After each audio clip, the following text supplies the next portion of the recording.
Welcome to my inspirational How We Did It webinar on the UK Global Talent Visa.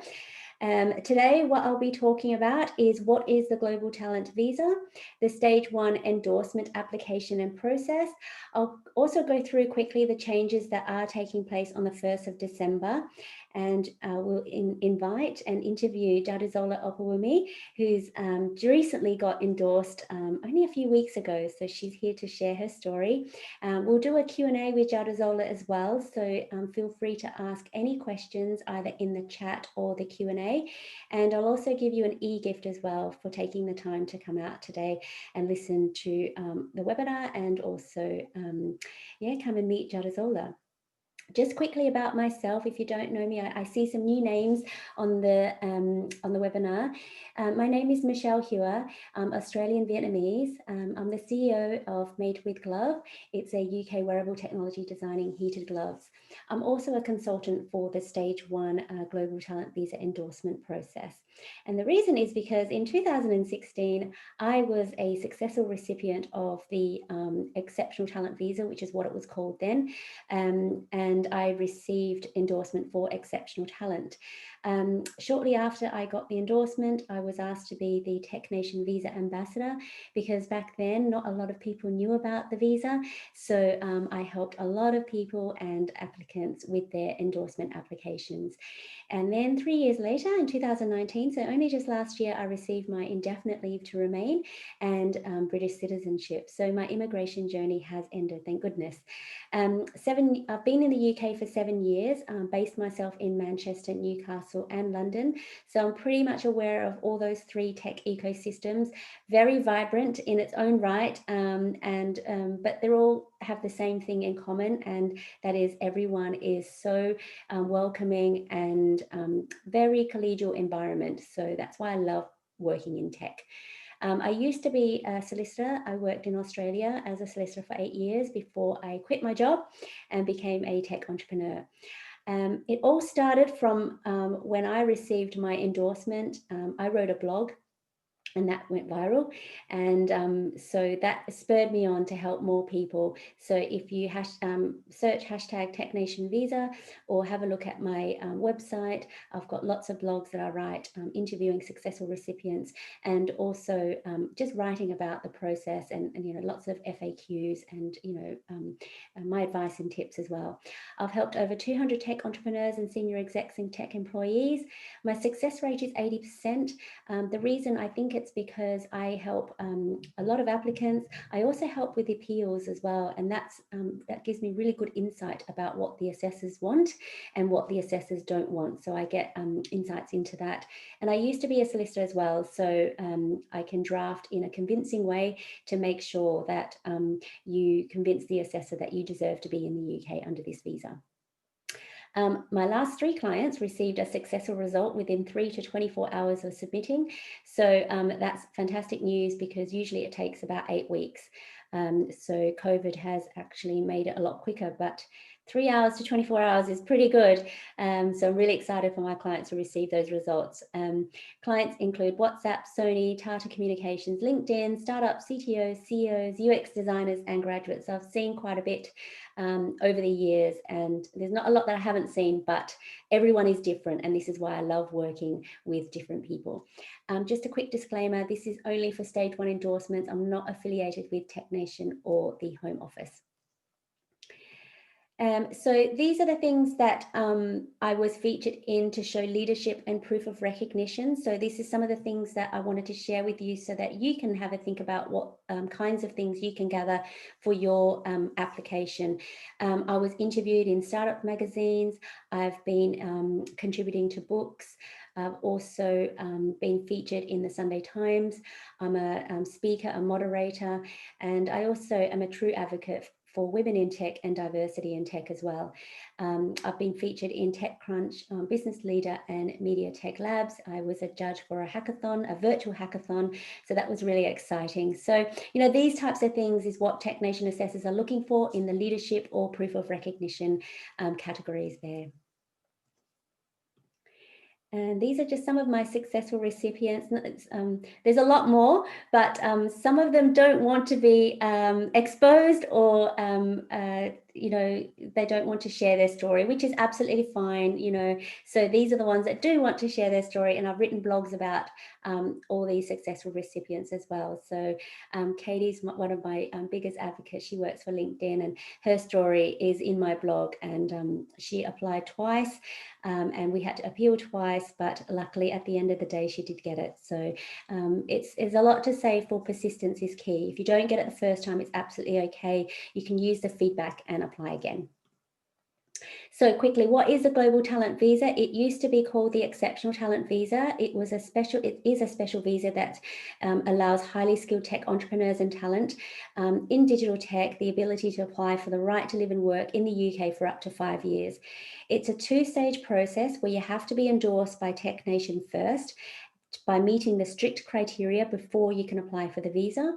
It's more than a job application. So when I go through the criteria quickly with you, you'll see that it does have the flavor of a job application, but they want more things from you. And if you search hashtag Tech Nation visa, this is the global talent visa that they'll give you information on. The benefit is it gives you the freedom and flexibility to live and work in the UK for up to 5 years. You can apply for indefinite leave to remain and British citizenship. You can bring your dependents with you, so if you've got any children under the age of 18 or a spouse. You can also register a UK limited company, which is great news. You can also work for a tech company without the need for a company sponsorship. So this is the freedom and flexibility that I was talking about.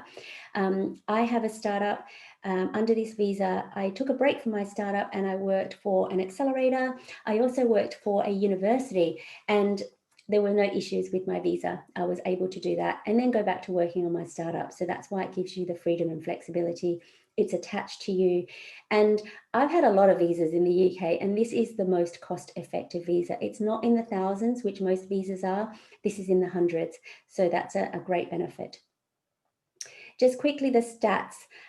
Most people from these countries have been endorsed and apply, and that's, you know, it's just what the stats are saying. It's not to say that, you know, other countries haven't applied, or other applicants from other countries haven't applied, but this is what the stats are saying. So USA, India, Nigeria, Canada, and Russia. There are some Australians, which I am, but they didn't make the majority of the list, but there are a couple who have applied and been endorsed. There's about a 50 to 60% endorsement rate.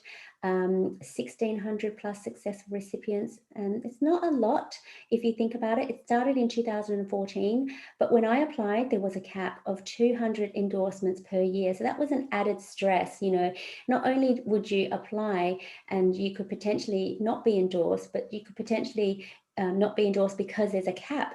But more recently, they have removed that cap. So essentially, anyone who can apply, anyone who applies can get endorsed, which is good.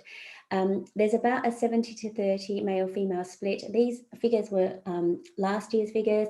I'm hoping that they have increased. There is an event today with Tech Nation at 2 o'clock. If you want to sign up for that, they will go through some more stats as well. So I'm hoping that has increased. The women, more women have been endorsed. And also there's the Tech Nation Visa Alumni as well. So once you are endorsed, you join the Tech Nation Visa Alumni, and it's a great community group, and we share, you know, stories and knowledge, and, you know, there's a good community there, which I've joined as well. So again, these are the stats over the years. 450 applications in 2017. Now, you know, last year there were more than 1,000 applications, and you know, more recently, I think in the last couple of weeks, it's actually increased by 80. I looked at some of the stats just recently. It was 620 when I last looked a few weeks ago, and now just this week there are 700 applications this year from April, because it starts at April of every year. And since 2014, there's been about 3,200 plus applications. Not endorsements, because endorsements are 50 to 60%, but applications about, you know, just over 3,000 that have applied. So the process is, as I said, there's a two-stage process. There's the first stage, and that's a step one. You pay and register at the Home Office, and then the payment is only £456, so it's not too bad. Then you've got 15 working days in which to then apply and upload your documents onto the Tech Nation portal. That's the step 2. So first of all, you pay and register online at Home Office, and then you go onto the Tech Nation portal where you upload all your documents. When I applied, we had to send everything. So it was by snail mail.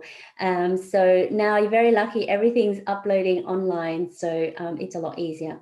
It's 8 weeks before you get a decision, but during COVID, decisions have come back very quick, and as little as 3 hours, up to 24 hours or more. I think the average is about 2 to 3 weeks, but they have been coming back a lot quicker during COVID. If you are successful, you go to stage 2, which is the Home Office visa application stage, and the fee there is only £152.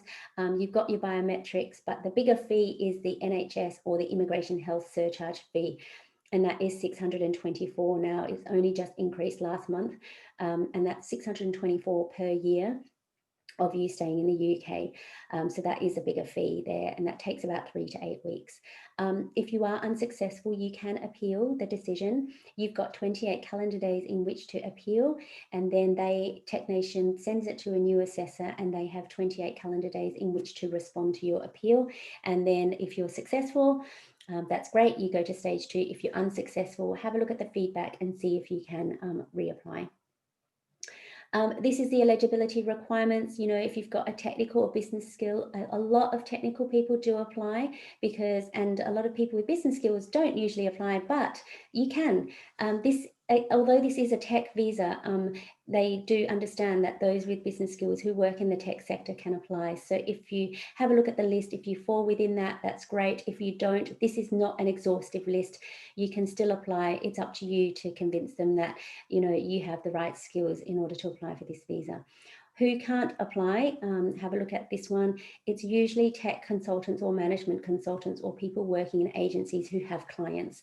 They want you to be working as an employee or founder or senior exec of a product-led digital technology company building products.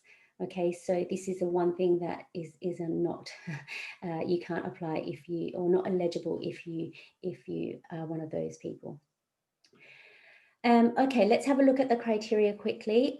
You can either go for exceptional talent or promise. Those who go for talent should have more than 5 years experience in their field, and those who are less than 5 years experience should go under promise. The difference is that if you get exceptional talent, in 3 years you can apply for indefinite leave to remain, which is really quick. If you apply for promise, it's 5 years before you can apply for indefinite leave to remain. So the difference is the 2-year mark. So depending on if you apply for talent or promise, it depends on the criteria as well. So there are, at the moment, up until the 30th of November, there's 2 key criteria. You need to show innovation or proof of recognition outside of your immediate occupation. So you pick 1 out of the 2. And for qualifying criteria, you pick 2 out of 4. And the first one is you need to show significant technical, commercial, entrepreneurial impact as an employee of a product-led digital technology company. The second qualifying criteria is you need to show leadership or potential leadership. The third qualifying criteria is showing certifications or mastery of skills, and that one's the easiest out of the 4. And the fourth qualifying criteria is if you've made any academic contributions in the field of digital tech. Okay, so out of 6 criteria, you only need to select 3. But these are the changes, okay? So the innovation and the proof of recognition key criteria is moving over to the qualifying criteria.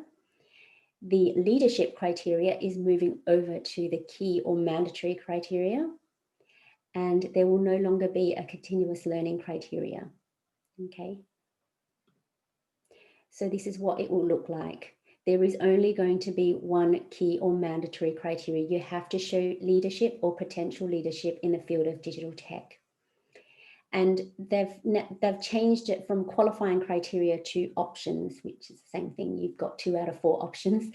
The first one is innovation. So you need to show innovation or proof of recognition for work outside of your immediate occupation that advances the digital tech sector.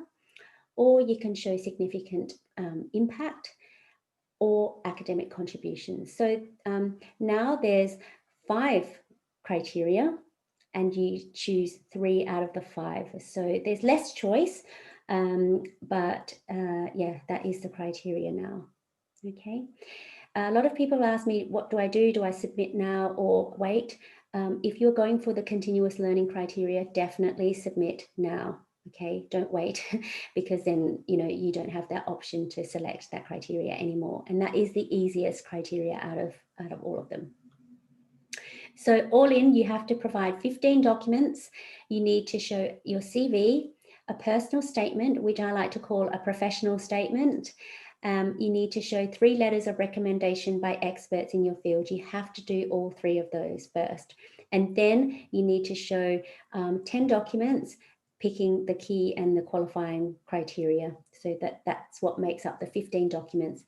15 documents, 3 pages each. So it's about 45 pages that you have to complete. So here are my top tips. Start preparing early. It takes a few months to gather all your documents. For me, it took me about 3 months, and I didn't sleep for those 3 months because it was quite stressful, because I'm, working in my startup, in my job, and also preparing all these 15 pieces of evidence. And then the most stressful thing is asking your experts as well, because, you're asking, that's out of your control, asking experts and getting them to sign, sending them the letters and waiting, and just not also damaging the relationship that you have with them as well. So that bit is the trickiest bit. So you need to ask them early and do it early. Also consider your future plans in the UK as well. Note down what your 1 to 3 year and 3 to 5 year plans are. This is because these future plans need to be in every single letter of recommendation by the experts. So your experts need to know what your future plans are and have to support you in that. And also this future plan needs to be in your personal statement as well. So that's the one thing that has to be consistent throughout those documents. Your network is your net worth. This is because you have to rely on people to help you with this. Not only do you need to show letters of recommendation, you may also need letters of support to help you fulfill the criteria that you select. So this is why it's so important to really sit down and think about who can help you, what positions do they hold, what can they say about you as well, because if it's a lukewarm relationship, that will come across in the letter. But if it's a brilliant relationship, there's a really good connection there between you and your support person or expert, it will come through in the letter. And this is what the assessors will be looking for. They don't just assess you, they assess your experts and your support people as well, because they have to be confident and have comfort in knowing that these people will support you, because they're relying on them as well. Okay. Now, because there's a 2-step process within the stage 1 endorsement, it's the Home Office pay and register, and then the technician uploading. So you must register to submit before the 30th of November if you want to be, if you want to choose the qualifying criteria 3, the continuous learning. Okay, because if you register at the Home Office after the 1st of December, you're going to be assessed under the new criteria. So just make sure you register and submit before the 30th to be assessed under the current guidelines. Okay, and just to note as well, in January 2021, Brexit, there's going to be an issue there, only because at the moment EU citizens don't need to have any visas, but come January, if they haven't registered for the EU settlement scheme, they will have to apply for a visa, and the Global Talent Visa is open to them. So there will be more competition, so to speak. Okay, so just be wary of that. And that's why a lot of people are also applying and getting their documents ready now, not only for the new guidelines, but for the Brexit. And so that concludes my webinar. I just wanted to quickly let you know that there is this ebook that I will be sending out in my newsletter tomorrow.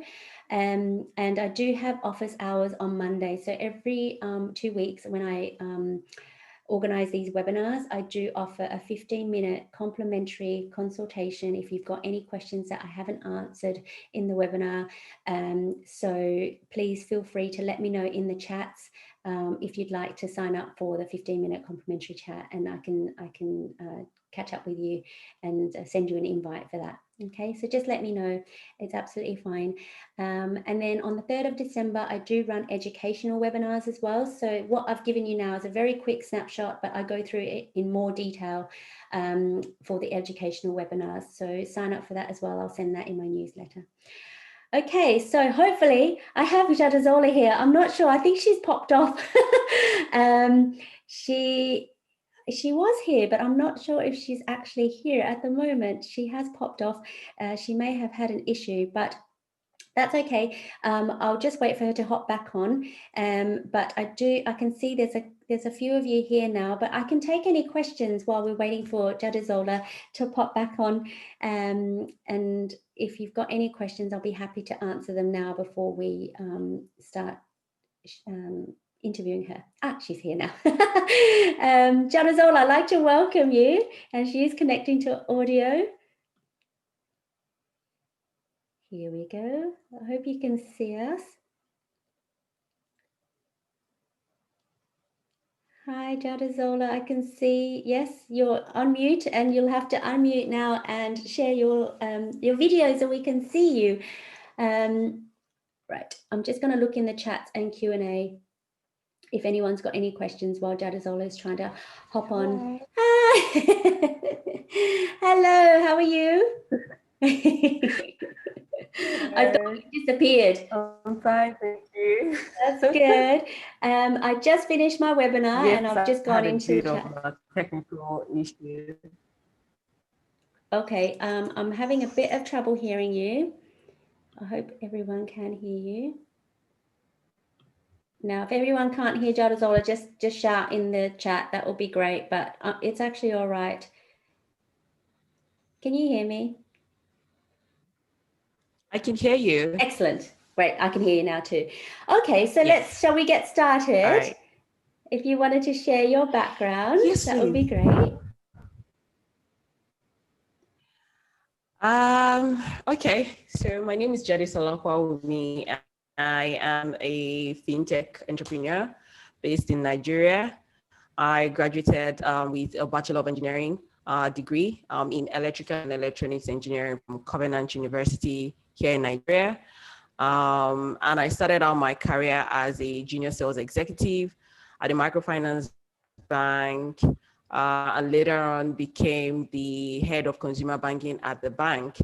And that was where I gained extensive experience in consumer finance for about 6 years before embarking on my journey as an entrepreneur. And today I am a co-founder, shareholder of 3 fintech startups. One is Spreader Limited, and what we do is we are Nigeria's first buy now, pay later e-commerce company, and we offer a number of 0 to low interest installment payments to online shoppers. I'm also the co-founder of Paycard Solutions Limited, which is a digital checkout financing platform that connects merchants and lenders to offer shoppers installment payments through a network of prime and subprime lenders. I am also the co-founder of Kwaba International Limited in Nigeria, which is a digital rent payment and investment platform that helps low to middle income earners split their bulk rent payment into convenient monthly installments. So that is me in a nutshell. Oh gosh, that's a lot. That's a lot. Your video's a bit frozen, but now you're moving, so that's fine. Yeah, so you've had so much years of experience. So did you go for exceptional talent or promise? I know what you went for, but obviously, but to let everyone know, because you've got such varied experience. Yes. So I went for exceptional talent.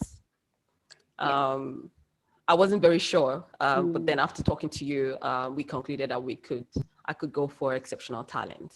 Yeah, with 3 successful fintech startups and your degree, it did kind of make things a lot easier, but yes. Okay. And what made you decide to apply for the visa or for the endorsement first? So the first thing is I've always wanted to leave outside Nigeria, but however, it was more of COVID-19 that, kind of sealed it for me. I spent a lot of time by myself and eventually got to a conclusion that I wanted to leave. And UK was actually my first choice, but I didn't know how. So I ended up starting Canada. And then, fortunately for me, one of my friends spoke to me about the UK Global Talent Visa. This was around May. And yeah, I decided to try it out. And what were your hesitations? Because when I applied, it was called the Exceptional Talent Visa. And already that gave me a few heart palpitations and anxiety. So when you looked into the Global Talent Visa, it still has the same, connotations, exceptional talent and all these things, leading world, when I applied, it was world leader, but now it's a leading talent. What were your hesitations, or did you have any? So the initial, feeling was when I saw the requirements, it was, oh yeah, I can do this. And then I went through it again, and then I'm like, I don't think I can. I think this is too difficult. Why would you even call a visa route, global talent, and then there's exceptional talent and exceptional promise. So I went through the emotions of feeling like, maybe I can, maybe I can't. And then also looking at the criteria, I didn't even know if I had enough evidence or even how to even present any of these evidences. So it was a roller coaster ride, and it took me about 3 months to finally even take the first step towards, starting. Wow. Okay. So does that mean that so other than, psychologically just going through that mental process, the research, did you do some research within those 3 months as well, going, back and forth? Yes.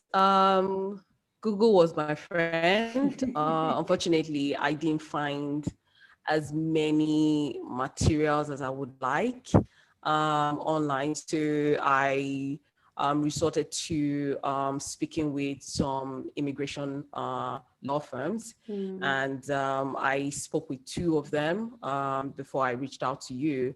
I tried to look for a lot of materials online, but I think it was more of your YouTube videos where I saw some success stories that actually spurred me to reach out to you. Oh, So yeah, okay. I did like 3 months research. Wow. Okay. And so I'm so glad that you did reach out, because I do remember you coming to my webinar and reaching out, and we had a little chat as well, and it was really nice to see, and it's really great to have you on the webinar as my guest. I have a lot of people who come to the webinar and then become a guest on the webinar, which is really inspiring.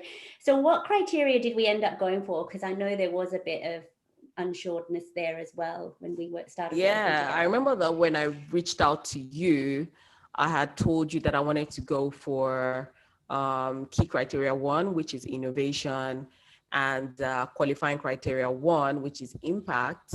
And then I also wanted to go for the continuous learning criteria. And I'd reached out, I didn't even know how to even get started.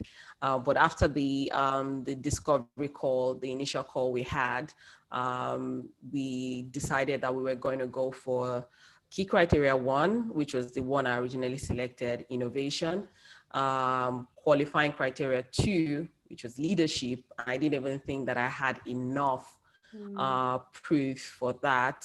And then I also went for the continuous learning criteria. Yeah, definitely. I think, you didn't think of yourself as a leader. And when I saw some of your evidence, I was like, this is completely leadership type thing. So it does help to go through it with someone just to get a sense check, because I think you were very strong in the leadership, and we found so many things. I Googled you. I found so many things about you. This is what I do. I Google everyone. I Google your experts. I Google you. So what documents did we end up going for each criteria? Because there's 10 documents, 3 criteria. So it's basically 3 documents per criteria. Yes. So we used all my three fintech startups for the innovation criteria. And thank you for helping me come up with the format to present that. Yeah. That was very helpful. And then the company documents were some of the things that we used.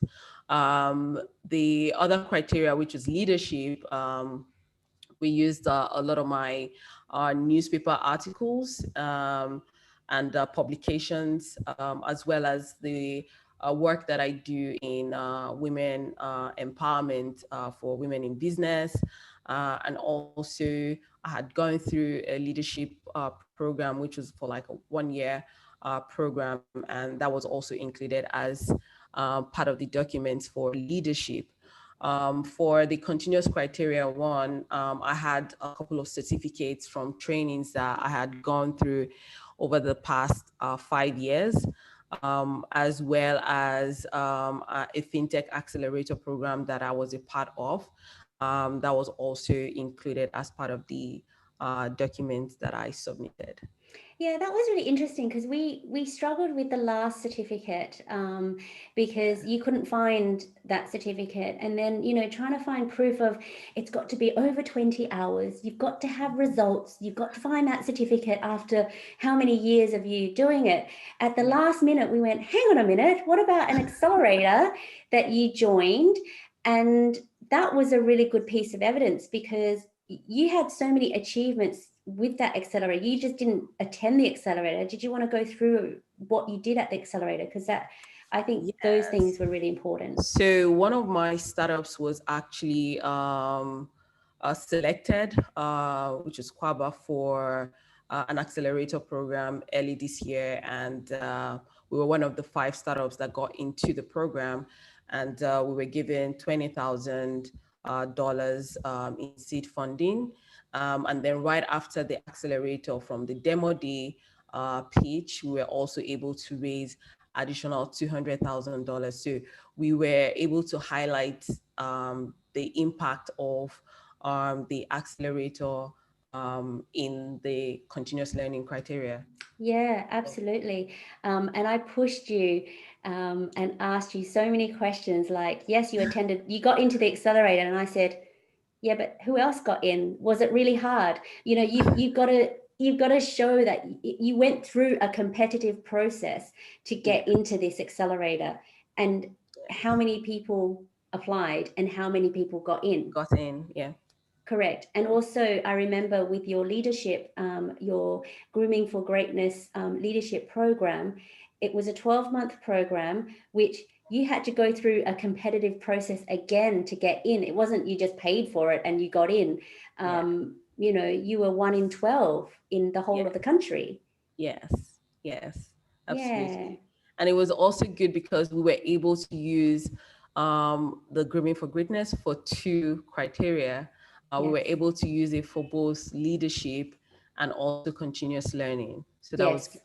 Good. So there were different, so we were able to split those 2 things. One was the article that was written about you getting into the program, and then the actual program.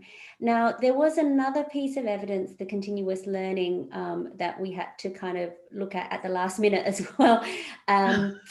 So it's one thing getting the certificate, right? What about the other pieces of evidence that you need to make up that certificate? It's the hours. Yes. And what you learned. So we needed to show proof of the modules and also relate them to how it has impacted my work. And then also to show proof that it was actually done for more than 20 hours. Yeah. That was absolutely. important. Yeah, really you important. You spotted at last minute on one of the trolling through emails trying to get that information, because you don't want to leave any room for the assessor to question missing information. Okay. This is the one thing that, it helps to have someone else look at your documents to make sure you fulfill the criteria, because I've seen unsuccessful results. I've seen what assessors have said to say you are not endorsed. So I have to make sure all the I's are dotted and all the T's are crossed. And the continuous learning criteria has gone through so many changes over the years that this is why I'm very vigilant about this one. They want at least 5 years of continuous learning over the period of 5 years. One of my clients submitted, he went for exceptional talent, and he only submitted the last 2 or 3 years. And the assessor said, what happened to the other years? And I was like, oh my gosh, that's how much they are. So experts. I see Francesca raising a hand. If you wanted to ask questions, please put it in the chat or the Q&A, and we'll get to it at the end if that's okay. Thank you. Experts. Yes, so I was fortunate that I was able to find 3 amazing experts.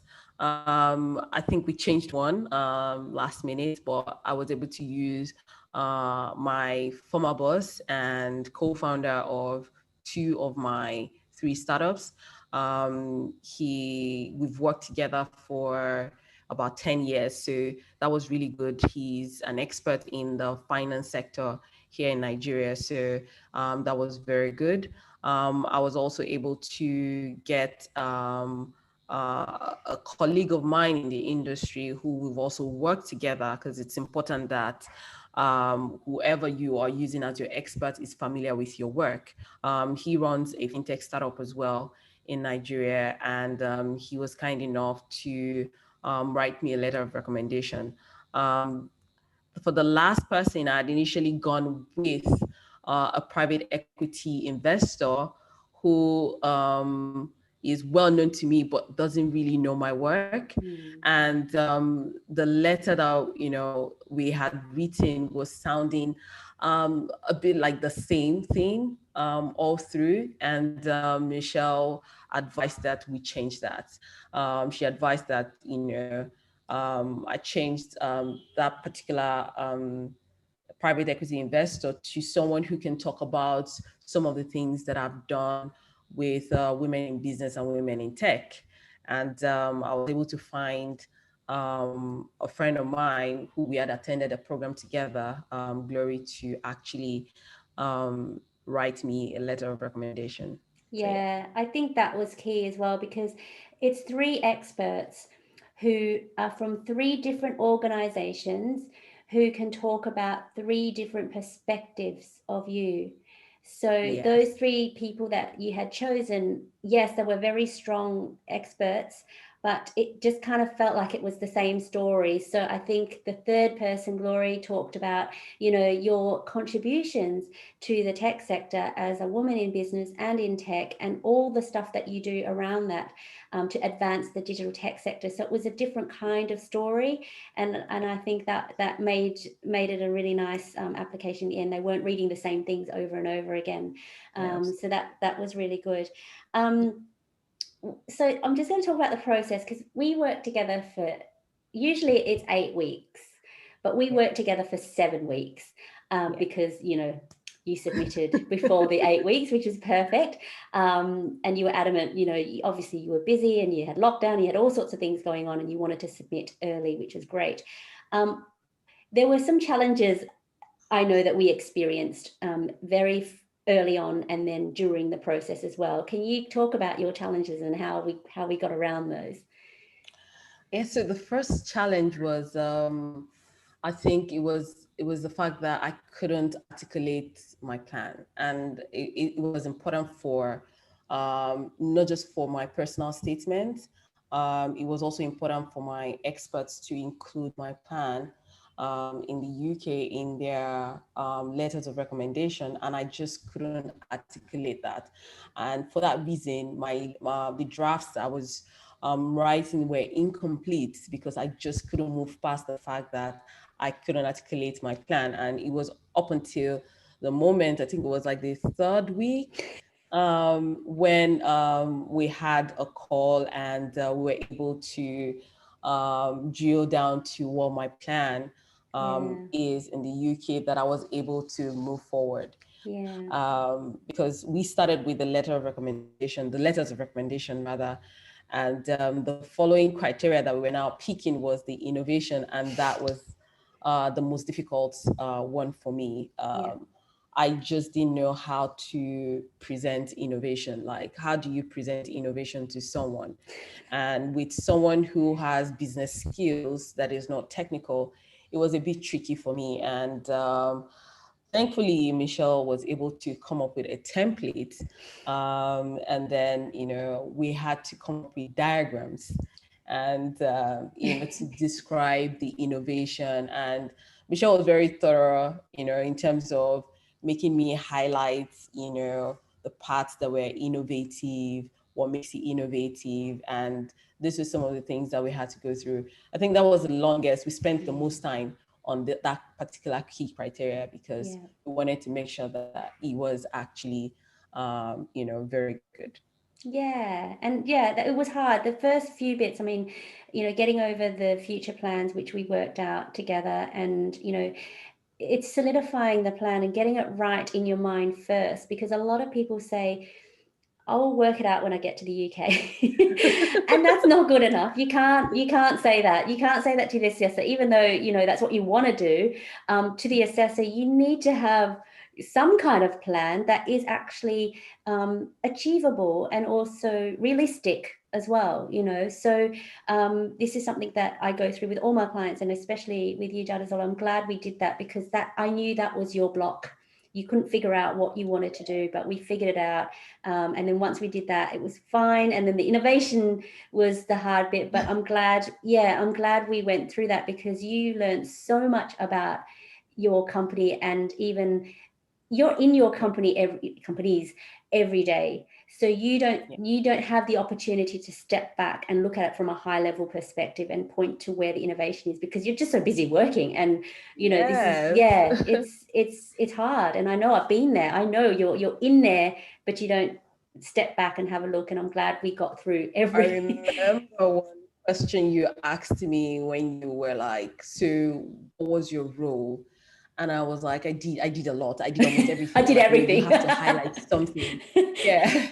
You have to highlight something that you think is innovative. And it was good that, when we started the diagrams, especially, it was important for you as someone who didn't know about my business to fully understand what was going on in the diagrams. And you made sure that, we dotted all the I's and crossed all the T's, in making sure that anyone who picked the document would be able to understand and interpret what we have depicted. Yeah. And you did really good diagrams. Did you want to share the program that you use? Because I've, creating flowcharts and things, and presenting it in a way in only 3 pages, it's really hard. But Jadesola, you found some really good programs to use. Yeah. So I used Creately. So it has a free trial version, and where you can, use up to, I think, 5 diagrams on the free version before you start to pay. And I ended up signing up with another email when I when I had exhausted my my limit on one email. So yes, that was good. Yeah, but I mean, you can use that now for your companies. That sounds like, because it's got templates for flow charts and diagrams. Exactly. Right? Yeah. So it looked really good, actually. I was really impressed by the little icons you used, and all the, the little boxes and the colors and everything, because that's really visually appealing. Now you can see if it's just too much text, the assessor's got to read 45 pages of your application. Make them excited by diagrams and making it visually appealing, so they can say, oh, what's this? I can see what's going on here. I can follow. So that was really good. I'm really pleased. You can take that away and use it for all your pitch decks and everything now. So I already stored it. That's great. Now let's talk about the time. So when did you apply and when did you get a result? So I submitted my application. I remember the time because I was anxious. 10:50 a.m. on Monday. It was 2nd November, 2020. And I got, well, the email was already in my box, but I didn't know it was there, and I didn't see it until almost 8 p.m. But then it was sent to me around 6:45 p.m. on the 3rd of November. Um, just the next day, like it was amazing. It was amazing because I was like, oh my gosh, how did this happen? Like, this was just literally submitted the day before, and I was hoping that maybe it would take a few weeks before I get a feedback, and just getting it literally like the next day. Wow. It was such a joy and such a relief, because the waiting game, even the 24 hours, I had to distract myself from not, constantly refreshing my inbox, hoping to see something. And I'm glad we're here. So Wow. about 27 hours Hours or ish. something. That's Yes. crazy. That's Yes. amazing. And I remember, because when you said you got it, I was like, what? That was just yesterday. Like, I can't believe it. And we had worked all weekend to get you submitted as well. So this is something, Yes. you were adamant you wanted to submit, and I said, okay, fine, let's work on it this weekend, and you got it done. You wanted to, I think you wanted to send it on Sunday night. I said, wait, Yes. just wait till the morning and then submit it in the morning, because you don't want to do anything late at night, and then things might happen. Things always happen late at night, bad things. So yeah, that's crazy. Like So, the next day. next day. Yeah. Yeah. That's a brilliant result. So now that you've been through that process, I know you're applying for stage 2 now, you're in that process. Yes. What advice would you give everyone now that, it was since May and now we're in November? So that was, a good 6 months ago. Like, did you know you would be sitting here? Yes. And what advice now? Honestly, no. Yeah. And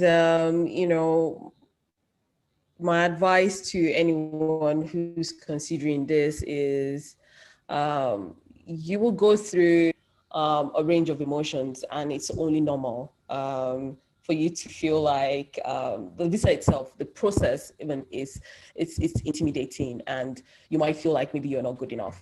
But I'll just say, just start, go for it. Start to look at what you have, and then maybe consider what you need to work towards if this is really the path that you want to go for. The second thing I would say is, be ready to put in the work. Like, a lot of my friends had the misconception that, if you're working with someone, then you wouldn't have to do work. It is intense. It is intense. Every call we had, we had to come up with like to-dos and plans, for the week. And it was going through every line in the letters of recommendation, in each document, basically making sure that everything is right, and you have to keep thinking. We literally didn't even finish the letters of recommendation, the drafts, up until the very last minute. uh, Michelle would talk to me, and then new things that I didn't even think were good enough to be added to the application were coming up. And that's another thing, talk to people, because you just never can tell. There were things that I didn't feel I was good enough even to apply for this visa in the first place. And let alone even be able to even use a criteria like leadership that a lot of people would most likely maybe avoid. And it was important that, Michelle was able to help me see some of the things that I could use, and some of the other things that my experts could highlight about the things that I had done to enhance the fintech industry in Nigeria, so to speak. So we're ready to do the work, talk to people. I think maybe now there are some resources online. Talk to Michelle, I would say, it was very helpful on my journey. Especially, being accountable. I think that was key for me, because I felt like, with some of the roadblocks that I felt I had during my application, I probably would have left the application at some point. Like, maybe I probably would come back to this. I'll just leave it. Maybe it's just too hard, but just knowing that, I was going to talk to Michelle like every week. and she was going to ask me about the things that we had planned that we are going to do the week before. I just did not want that to, I don't want to have to speak to her and tell her that, I couldn't do this. So I would rather come up with something and then let her see and guide me into doing the right thing. So those are like the three main things that I would talk about, advice that I would give to anyone who's trying to go through this route. Thank you. That's really insightful, and I'm so pleased. What I really enjoyed about working with you is and you just said it, is accountability, because if you had a roadblock, if you didn't have someone to check up on you every week, you would just leave it. And this is why we hit our targets every week. I've got this checklist that says how many percent in progress, and you wanted the green 100%. Yes, every week. 100%. I remember.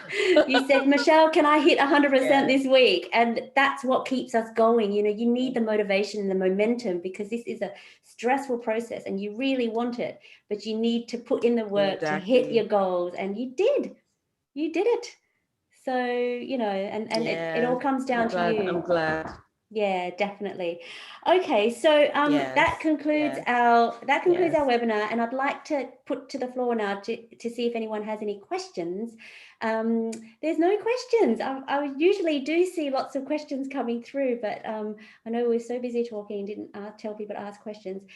We've got a couple of minutes, and we can stay on if people have lots of questions, but please do feel free to ask any questions up here. But while we wait for the questions to come through, I'm going to ask Jadesola, what are her plans now? Well, currently, I am in the process of submitting my stage 2. So my country, which is Nigeria, I have to go through the tuberculosis test. So that has just been concluded. So yes, I will be submitting very soon, and I'm looking forward to my new journey. Oh, that's exciting. So you're on your way. It's so exciting. Francesca has a question. For the media, did you have to use screenshots or links? So this is, all the articles and interviews and things that you did. What did you do there? Yes, so I had screenshots of the newspapers, as well as there was a video on YouTube as well that Michelle had to get a very good picture of mine of the video, and then we added the links for them to be able to trace the articles back. Yes. Yeah, so the answer is both. So if you've got any media, try and get a screenshot of it plus the URL and the links.